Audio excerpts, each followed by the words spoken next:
नमस्कार विद्यार्थ्यांनो, screw thread cutting BSW विषयांमध्ये स्वागत आहे, जे ब्रिटिश स्टँडर्ड बीटवर्थ एक्सटर्नल कोनीय दृष्टिकोन पद्धतीसह राईट हँड आणि left hand screw thread gauge आणि थ्रेड प्लग गेज वापरून थ्रेड तपासते। या प्रात्यक्षिकाच्या शेवटी तुम्ही हे जाणून घेऊ शकाल: क्लोज लिमिटच्या आत साधा टर्न, क्लोज लिमिटच्या आत step turn, right hand BSW thread cut, left hand BSW thread cut.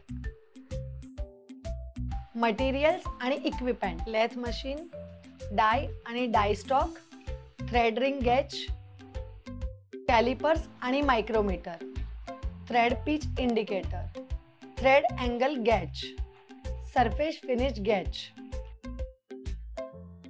Process: four jaw chuck मध्ये जॉब धरा आणि एकूण लांबी 140 मिलीमीटर राखण्यासाठी दोन्ही टोकांना फेस करा। टोकांना सेंट्रल ड्रिल करा आणि ड्राइव्ह प्लेट्स 180 डिग्री आणि स्ट्रेट टेल कॅरियर वापरून त्यांच्या दरम्यान जॉब धरा। बाह्य व्यास 32 मिलीमीटर पूर्ण लांबीवर टर्न करा। 30 मिलीमीटर लांबीसाठी जॉब व्यास 1 इंचवर टर्न करा।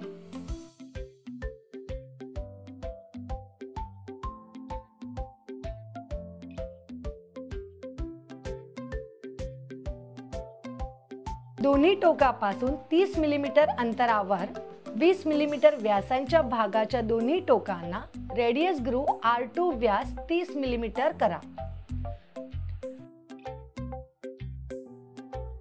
जॉबवर 1 इंच BSW थ्रेड कापण्यासाठी गिअर ट्रेनची व्यवस्था करा।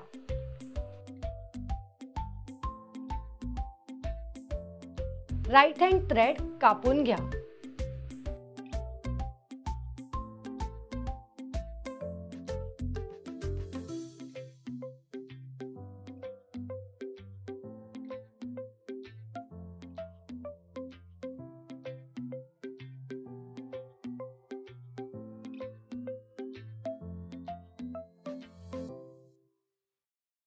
जॉब उलट करा आणि 30 मिलीमीटर लांबीसाठी 7 बाय 8 इंच स्टेप टर्न करा आणि रेडियस ग्रूव्ह डायमीटर 18.10 मिलीमीटर करा।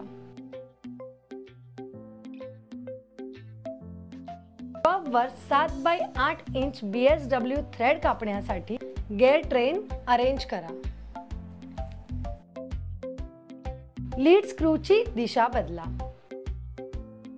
लेफ्ट हँड थ्रेड टोकापासून ग्रूव्ह पर्यंत कापा।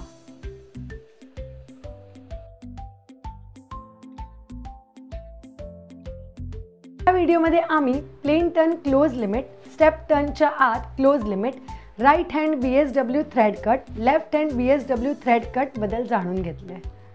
मला आशा आहे की तुम्हाला या सर्व संकल्पना आणि प्रात्यक्षिक समजले असतील। आमच्या पुढील व्हिडिओमध्ये आम्ही तुमच्यासाठी आणखीन एक अद्भुत संकल्पना घेऊन येणार आहोत। तोपर्यंत काळजी घ्या।